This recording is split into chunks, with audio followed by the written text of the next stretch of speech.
नमस्कार, पॉलिटिकल पंचायत में आपका स्वागत है। मैं हूं प्रदीप डबास। सर्दियां बीती, गर्मी और बरसात भी झेली और अब फिर से सर्दियां आ गई है। 3 कृषि कानूनों के खिलाफ चल रहे आंदोलन को आने वाली 26 नवंबर को 1 साल पूरा हो जाएगा, लेकिन इस आंदोलन का अभी तक कोई हल नहीं निकल सका है। 1 साल से दिल्ली की सीमाएं मोटे तौर पर कह सकते हैं कि बंद पड़ी हुई है। इस बीच आंदोलन के कई रंग देखने को मिले। 11 दौर की बातचीत हुई, इसके बाद 26 जनवरी को लाल किले का प्रकरण भी सभी ने देखा। उसके बाद अलग अलग प्रदेशों में किसान महापंचायतों का सिलसिला चला। 29 नवंबर से दिल्ली में संसद का शीतकालीन सत्र शुरू हो रहा है। ऐसे में संयुक्त किसान मोर्चा ने निर्णय लिया है कि 29 नवंबर से संसद सत्र के अंत तक 500 चयनित किसान ट्रैक्टर ट्रॉलियों में हर रोज संसद भवन जाएंगे। संयुक्त किसान मोर्चा ने फैसला लिया है कि 26 नवंबर को पंजाब, हरियाणा, उत्तर प्रदेश, उत्तराखंड और राजस्थान से दिल्ली के सभी मोर्चों पर भारी भीड़ जुटाई जाएगी। बड़ा सवाल यह है कि क्या संसद कूच से बात बन पाएगी? आखिर क्यों नहीं शुरू हो रहा है फिर से बातचीत का सिलसिला? पॉलिटिकल पंचायत में आज इन्हीं दोनों सवालों पर हम चर्चा करेंगे। जी, परवीन अत्रे साहब हमारे साथ भारतीय जनता पार्टी से जुड़े हुए हैं, विजेंद्र रेड्डू साहब हमारे साथ इंडियन नेशनल लोकदल से, और राजेश दहिया साहब हमारे साथ भारतीय किसान यूनियन से जुड़े हुए प्रवक्ता हैं और आंदोलनकारियों के नेता भी हैं। मेरा पहला सवाल राजेश दहिया साहब आप ही से है। आपको लग रहा है कि दिल्ली जाने से आपका बात बन जाएगी? पिछली बार भी आप गए थे दिल्ली, आपने अलग से संसद भी लगाई थी, किसान संसद नाम दिया था, लेकिन सरकार तो अब इसको आंदोलन नहीं मान रही है ना। सरकार तो ये कहना है कि कुछ लोगों का ये महत्वाकांक्षा को लेके, राजनीतिक महत्वाकांक्षाएं पूरा करने के लिए ये एक आंदोलन चलाया जा रहा है किसानों के हक में, और किसानों के खिलाफ तो इस आंदोलन को लेके कुछ है ही नहीं। राजनीतिक इच्छाएं पूरी करने के लिए ये आंदोलन चलाया जा रहा है। डबास साहब, हमारे जो प्रधानमंत्री है वो तो हमें देश के नागरिक नहीं मानते।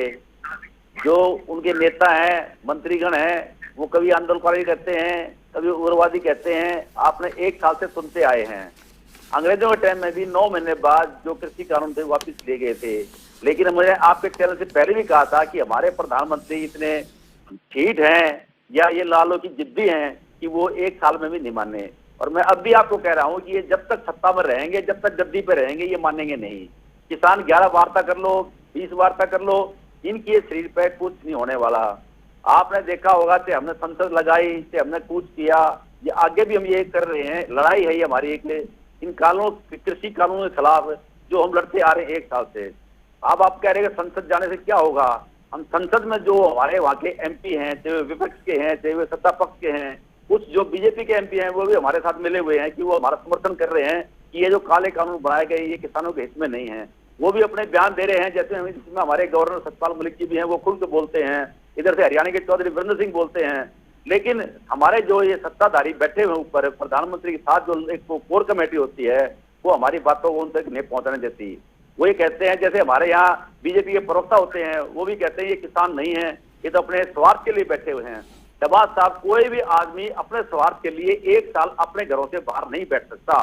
उसको आप कितने पैसे दे लो, कितना लालच दे लो, तब भी वो 1 साल अपने घरों से बाहर नहीं बैठ सकता। ये जो हमारे जो बीजेपी की सरकार है, ये तो अंग्रेजों से भी ज्यादा खराब सरकार निकली। राजेश दहिया साहब, सवाल ये है, देखिए सरकार आपकी बात सुनने के लिए तैयार थी। 11 दौर की बातचीत हुई, ये एक चर्चा का विषय है कि 11 दौर की बातचीत हुई, उसके बाद एकदम से गोल पोस्ट चेंज हो गया।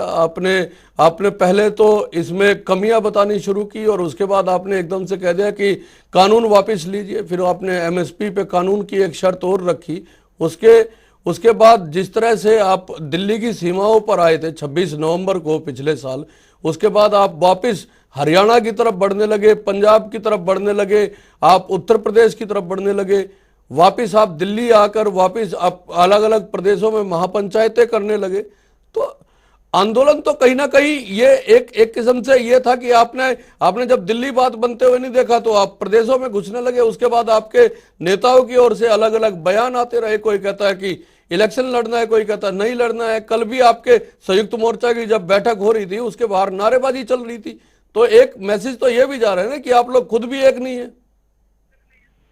डब्बा साहब, हम खुद एक हैं, लेकिन हमारे बीच में जो घुसे हुए हैं ना बीजेपी के नेता, वो हमें भड़काने की कोशिश करते हैं। आपने देखा होगा 6 तारीख को सोनीपत में मनोहर लाल खट्टर जी आए कि मैं धान की फसलों का जो जायजा लूंगा।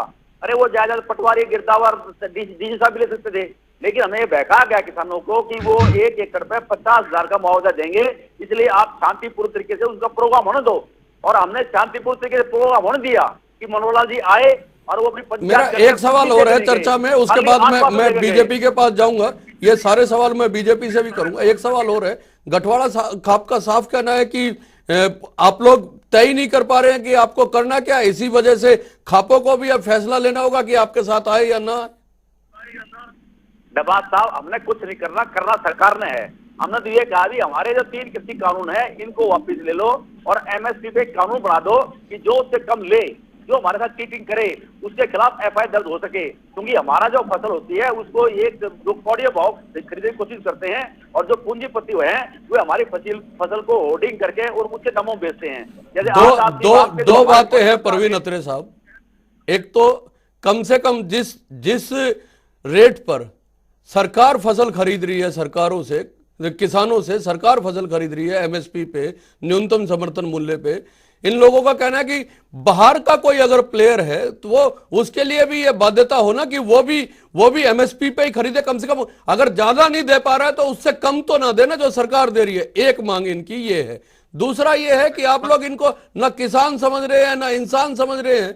1 साल हो गया है, सर्दी हो गई, गर्मी, बरसात, सब कुछ झेल लिया, फिर से सर्दियां आ गई है ना। अब दोबारा संसद कूच की तैयारी की जा रही है।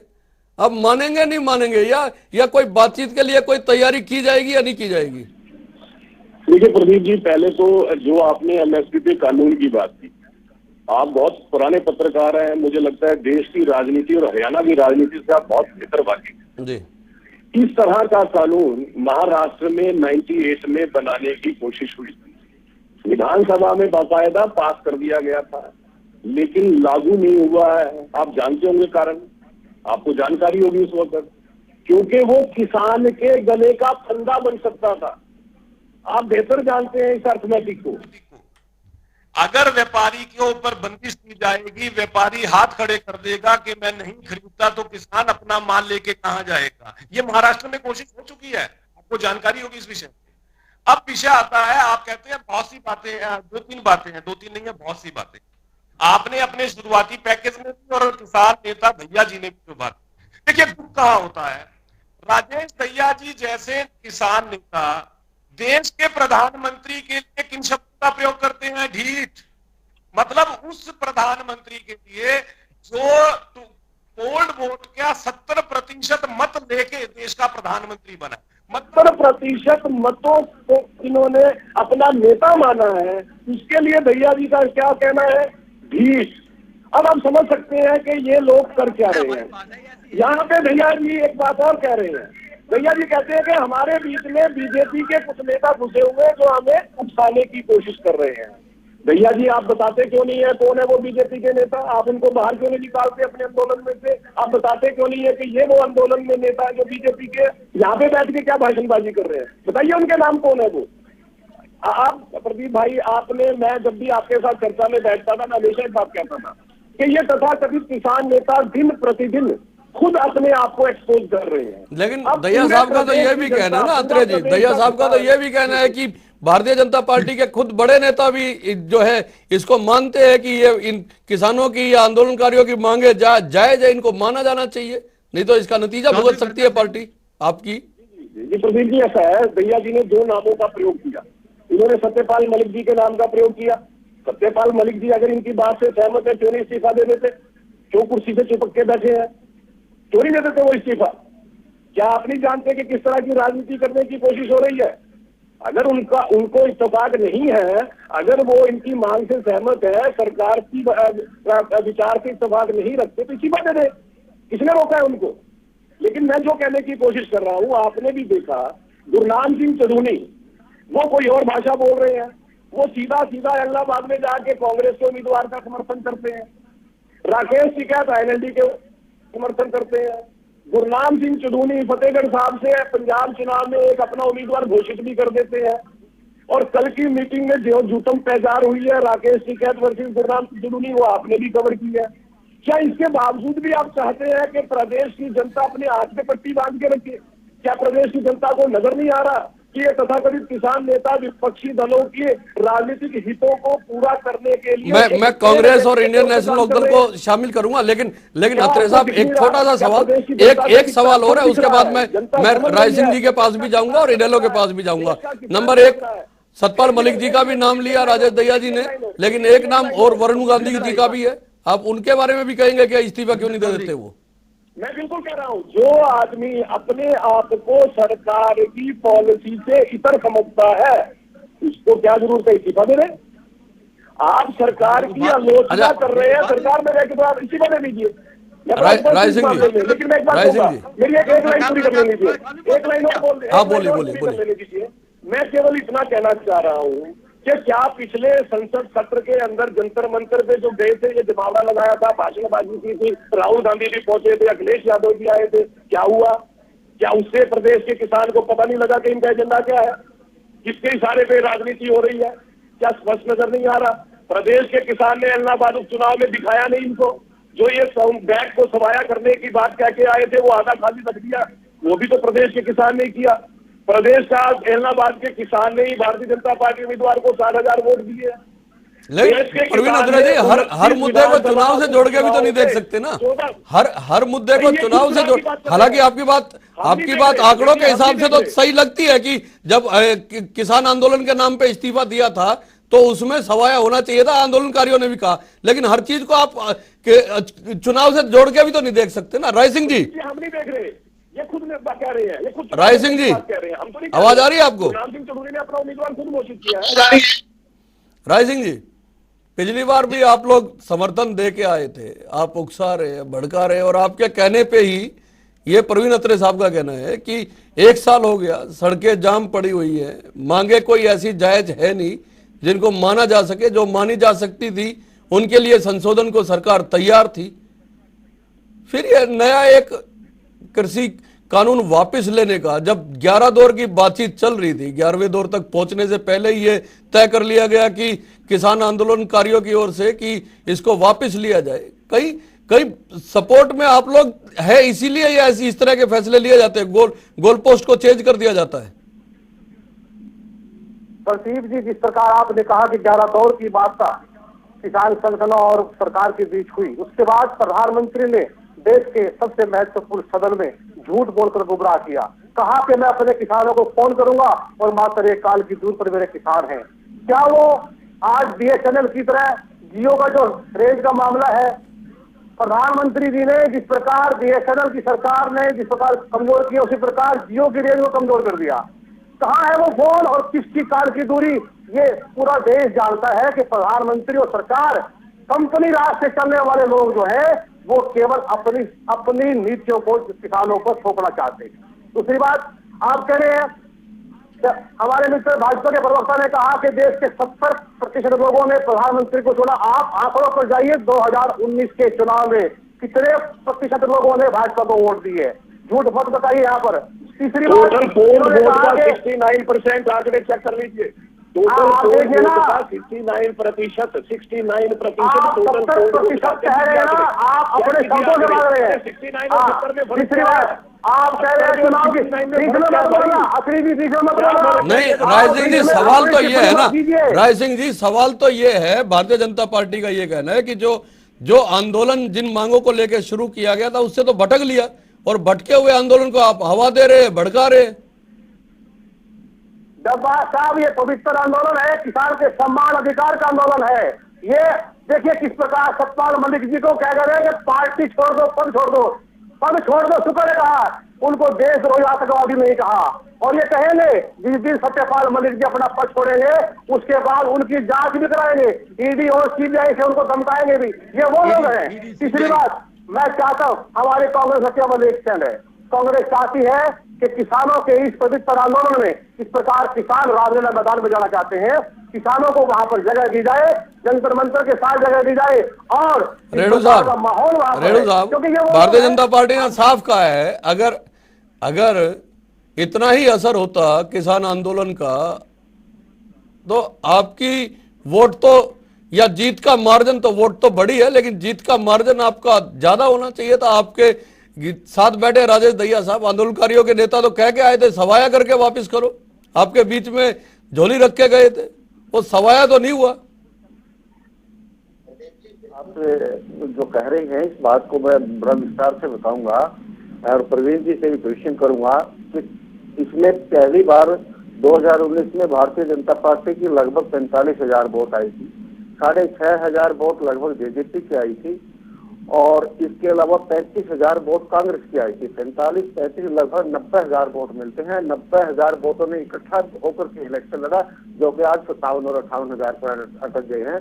तो इस पार्टी ने चारों पार्टियों को इकट्ठा करके इलेक्शन लड़ने का काम किया। 90,000 के लगभग वोटों में से इनको केवल और केवल 57-58,000 वोट मिले हैं। इनेलो को पहले 57,000 वोट मिले थे। नहीं, सवाल तो ये है ना कि जिस आंदोलन के नाम पे, जिन कानूनों के नाम पे आपने इस्तीफा दिया था ना, आपने ये कहा था कि किसानों के मुद्दे पे, खेती के मुद्दे पे आप इस्तीफा दे रहे हैं। सवाल तो ये है भारतीय जनता पार्टी की ओर से कि उन किसानों ने ही आपका साथ नहीं दिया। बिल्कुल दिया, ये किसानों ने साथ दिया, किसानों की जीत है और किसानों की वजह से ही ये एलनाबाद और हरियाणा प्रदेश बचेगा।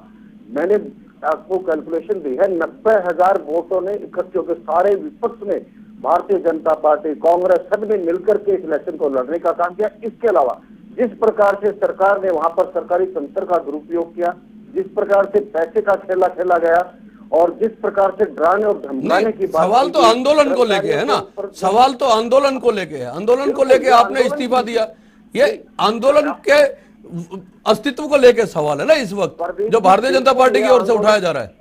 नहीं, ये आंदोलन की जीत हुई, ये तो अपनी कमजोरी छुपाने के लिए बात उठा रहे हैं। ये आंदोलन की जीत है, ये किसानों की जीत है। अदरवाइज सरकार ने शाम दाम दंड भेद सारी नीति अपनाते हुए प्रवीण जी, इस प्रकार से महाभारत में, प्रवीण जी, आंदोलन की जीत है, किसानों की जीत है, फिर तो 29 तारीख को भी सुनना ही पड़ेगा सरकार को।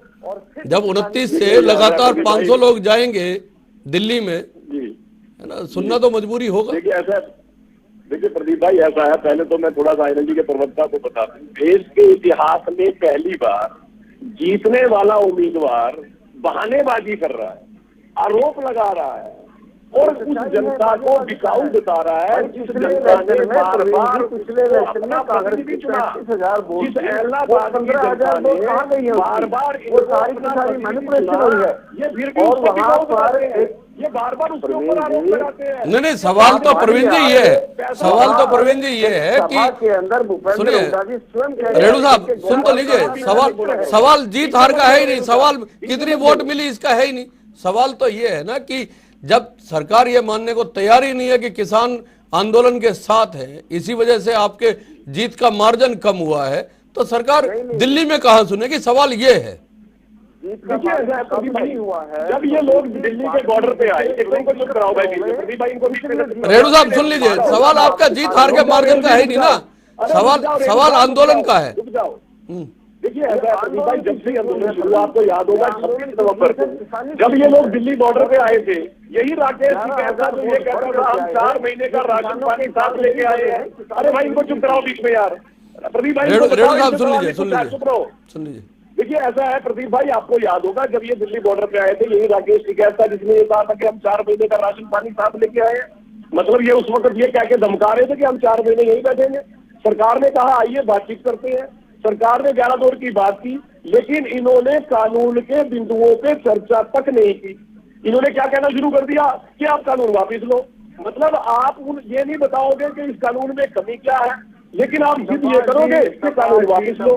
फिर धीरे धीरे जिस तरह से विरोधी राजनीतिक दल जो पर्दे के पीछे थे वो 26 जनवरी के बाद पर्दे के सामने आ गए, तो इनकी मंशा पूरे देश के किसान को नजर आ गई। आप देखिए जो किसान नेता इनके साथ आंदोलन में थे उन्होंने इनको छोड़ के जाना शुरू कर दिया। चाहे वीएम सिंह की बात करें, भानु प्रताप सिंह की बात करें, इनको इनकी मंशा समझ में आ गई जिनको पता लग गया कि ये कुछ कांग्रेस समर्थित है, कुछ ये वामपंथी है, कुछ ये माओवादी है, जैसे पंजाब में एक किसान नेता है जिन्होंने एक माओवादी संगठन बनाया था, डॉक्टर, मैं नाम भूल रहा हूँ उनका इस वक्त, आपको याद आ जाएगा। अच्छा, तो जब ये एक सवाल है परवीन अत्रे साहब, आप लगातार ये बोलते हैं कि ये लोग बताने में नाकामयाब रहे कि इन कानूनों में काला क्या है, लेकिन सवाल तो ये भी है कि आप जो लोग इस समय आंदोलन पे बैठे हुए हैं उनकी संख्या भी हजारों से कम नहीं है, आप उनको भी तो नहीं समझा पा रहे ना कि इन कानूनों में अच्छाई क्या है। देखिए प्रदीप भाई, आपको पता है पूरे देश के अंदर प्रत्यक्ष रूप से जो खेती से जुड़े लोग हैं उनकी संख्या मालूम है आपको 68 करोड़ है। उनमें से कितने लोग यहाँ बैठे हैं? ये बार बार जो कहते हैं पूरे देश का आंदोलन है, पूरे देश का आंदोलन है, मुझे ये बता दीजिए पंजाब और हरियाणा का कुछ एरिया, उसके अलावा कहाँ है? और वहां पे भी राजनीतिक मंशा। जिस दिन भूपेंद्र सिंह हुड्डा ने ये बयान दिया था कि कांग्रेस के कार्यकर्ताओं को बॉर्डर पे बैठना चाहिए, इंडियन नेशनल लोकदल के अजय चौटाला ने कहा था कि एनएलडी के कार्यकर्ता को बॉर्डर पे पहुंचना है, क्या प्रदेश के किसान को उस दिन समझ में नहीं आ गया था कि इस आंदोलन की सच्चाई क्या है? पूरी तरह से राजेश साहब, एक बड़ा सवाल भारतीय जनता पार्टी की ओर से उठाया गया, जरा उस पर एक बार चर्चा कर लेते हैं। महत्वपूर्ण सवाल है वो कि जब 11 दौर की बातचीत हुई उस समय आप ये बताने में पूरी तरह नाकाम रहे कि इन कानूनों में काला क्या है। जब बातचीत का दौर सिलसिला बंद हो गया 22 जनवरी के बाद से, उसके बाद से आप बता रहे हैं कि जमीनें चली जाएंगी या फिर मंडियां खत्म हो, एपीएमसी खत्म हो जाएगी, एमएसपी पे खरीद नहीं हो पाएगी, है ना, स्टोरेज इतना हो जाएगा, महंगाई बढ़ जाएगी, ब्लैक मार्केटिंग होगी। उसके बाद आप सब लोगों ने यह बताना शुरू किया। डब्बा साहब, हमने 11 दौर की वार्ता में यही बताया था कि ये जो होर्डिंग वाला सिस्टम है ना, जिसमें कॉर्पोरेट वाले होर्डिंग करेंगे, उससे तो हमारे रेट बढ़ जाएंगे, हमारी फसल को उससे टॉप पर कर लेंगे। रही बात मंडियों की, हम क्यों कहेंगे मंडी में बेचो, हमारे अनाज को वहां दिल्ली बिकवा लो, स्टेशन बिकवा लो, हमें तो उस अनाज का जो एमएसपी है वो दिला दो, चाहे वो सरकार दे, मंडी के लाला दे या इनका अंडारी अंबानी दे। अभी हमारे बीजेपी प्रवक्ता ने कहा था कि आईएनडी की तो आज भी मिल रही है, पहले से बढ़ के मिल रही है, तो मिल रही है लगातार। किसानों की आई है जो डरते नहीं है बीजेपी से। इन्होंने ये कहा कि अगर सतपाल मलिक को रिजाइन कर देना चाहिए। अरे क्यों रिजाइन करे भाई वो, जब ये गवर्नर की इज्जत नहीं करते। गवर्नर एक संवैधानिक पद होता है। नहीं, अगर आपने कहा कि वो सरकार की आलोचना कर रहे हैं, अगर सरकार की आलोचना कर रहे हैं, हम आपकी कमियां बता रहे हैं। नवाज साहब, इनके जो 3 कृषि कानून है काले, उसकी कमी मैं भी बता सकता हूँ। एक तो मंडी जो खत्म पैसे कर रही है, हमारा जो फसल है उसकी एमएसपी दे दो हमें, चाहे वो काला छोड़ दे, कि अडानी दे। आप बताइए कानूनों की कमी है, हमारे खट्टर साहब आप यहाँ पे बताइए, प्रदेश का किसान सुन रहा है, अरे बताइए क्या कमी है और कौन से कानून में कहाँ लिखा है ये भी बताइए। क्या सुनोगे? अरे आप बताओ तो वो कमी कहाँ है भाई, क्या कमी है बताइए, मैं चाहता हूँ आप बताएं। यहाँ पे जनता टीवी का मंच आपको मिला है, इस मंच का फायदा उठाओ, बताओ क्या कमी है कानून में, इस मंच का लाभ उठाओ। इस वक्त प्रवीण अत्रे साहब इस पे एक अलग से शो करेंगे, उस पे केवल भारतीय जनता पार्टी, जेजेपी और जो आंदोलन से जुड़े हुए नेता हैं उनको बिठाएंगे और आमने सामने बात करेंगे कि इसमें काला क्या है और इसमें अच्छाइयां क्या है। राय सिंह जी कुछ कहना चाह रहे हैं, उसके बाद मैं एक बार एक सवाल आपसे लूंगा। राय सिंह जी आमंत्रित करेंगे, मैं आऊंगा जी। जी राय सिंह जी। डब्बा साहब देखिए, जिस प्रकार भाजपा के मेरे मित्र प्रवक्ता यहाँ पर वही पुरानी घिसी पीटी बातें लेकर अपने उन्हीं बातों को लेकर यहाँ पर दोहराना चाहते हैं। क्या देश का किसान आज तक समझा नहीं है? अरे 27 उपचुनाव हुआ है देश में, 19 में बीजेपी आ रही है, 14 में जमानत जब्त हुई आप लोगों की। देखिए राय सिंह जी किसी भी मुद्दे को, किसी भी आंदोलन को चुनाव से देख के उसको छोटा बड़ा नहीं किया जा सकता है। वो मुद्दा गौण नहीं हो सकता चुनाव जीतने या हारने से। बात मुद्दे की है, बात सवाल ये है कि 26 तारीख को 1 साल हो रहा है, 29 तारीख से दिल्ली कूच करेंगे। सवाल इतना है कि क्या इस बार इनकी सुनवाई होगी, क्या इनके मुद्दे सरकार सुनेगी या फिर इनके मुद्दों में जान नहीं है? सवाल सिर्फ इतना है। डब्बा साहब, ये सरकार जो है पूरी तरह से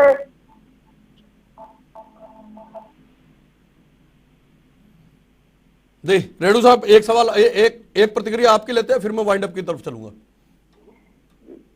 ऐसा है प्रदीप जी, मुद्दों में बहुत बड़ी जान है, लेकिन सरकार जो है रवैया अपनाए हुए है वो किसानों को किसान ही नहीं मानती है, मुद्दा बड़ा जानदार है और इन तीनों कृषि कानूनों में काला ही काला बहुत बार गिना चुके हैं, लेकिन भारतीय जनता पार्टी एक ही रट लगाई हुई कि हमें बताइए कि इसमें गलत क्या है। गलत कितनी बार बता दिया, आज जब ये कानून लागू नहीं है उसके बावजूद भी आज भी किसानों को एमएसपी नहीं मिल रहा है। सरकार बार बार खरीद कही एमएसपी पे परवीन अत्रे साहब एक सवाल मेरा आपसे है। कल इसी मुद्दे पे हम चर्चा कर रहे थे, छोटा सा सवाल है। आप ही की पार्टी की प्रवक्ता ने कहा था कि एमएसपी पे कानून बनाने से सरकार ने कभी मना नहीं किया है, हम इस पे विचार कर रहे हैं और जल्द ही आपको ये खुशखबरी हो सकता है सुनने को भी मिल जाए, इसकी तैयारी चल रही है। देखिए ऐसा है, आज आपने मना किया कि ये संभव नहीं है। नहीं, मैंने ये नहीं कहा, मैं प्रदीप जी ऐसा नहीं है, अपने शब्द मेरे मुंह में डालिए। मैंने कहा कि ये कोशिश महाराष्ट्र में एक बार हो चुकी है, विधानसभा में पारित हो चुका है, लेकिन लागू नहीं हुआ। क्यों लागू नहीं हुआ? क्योंकि व्यापारियों ने पूरी तरह से हमारे खरीदे। अब अगर व्यापारी खरीदेगा नहीं तो किसान माल कहाँ बेचेगा जाके? सरकार तो वो माल खरीदती है जो पीडीएस में सरकार को देना होता है। ये आप भी जानते हैं प्रदीप जी, मैं भी जानता हूँ। जो बाकी माल है वो प्राइवेट बिकता है, और अगर व्यापारी खरीदा नहीं तो किसान कहाँ बेचने जाएगा? ये महाराष्ट्र में एक बार प्रयोग हो चुका है जो फेल हुआ है, मैंने केवल इतना कहा है। लेकिन सरकार इसके ऊपर विचार कर रही है, ये मेरी जानकारी में नहीं है, इसलिए मैं इस पर कोई टिप्पणी नहीं कर सकता। लेकिन मैं इतना जरूर आखिरी प्रतिक्रिया राजेश दहिया साहब, उम्मीद है 500 ट्रैक्टरों में लोग रोजाना जाएंगे, 500 लोग जाएंगे ट्रैक्टर ट्रोलियों में भर के रोजाना। उम्मीद है, आपको लग रहा है आपको कि अब की बार बात बनेगी, सुनवाई होगी? सर आज दुनिया उम्मीद पे काम है दबा साहब, हम भी उम्मीद लगाए बैठे हैं कि कब हमारे प्रधानमंत्री पे हमारे किसानों पर तरस आ जाए और जो हमारे पर रहम दिल कर ले और एक साल पूरा होने के बाद जाने के लिए बोल रहे हैं। इनकी डबल भाषा जो है अच्छी लगती, तो दबा साहब हम तो ठीक है। राजेश दहिया साहब का कहना है कि उम्मीद है कि जब संसद कूच करेंगे तो कहीं ना कहीं सरकार सुनने का मन बनाएगी, लेकिन भारतीय जनता पार्टी का कहना है कि कांग्रेसियों का और विपक्ष का साथ छोड़ दीजिए, आपकी सुनवाई अपने आप हो जाएगी। बहुत बहुत धन्यवाद, नमस्कार।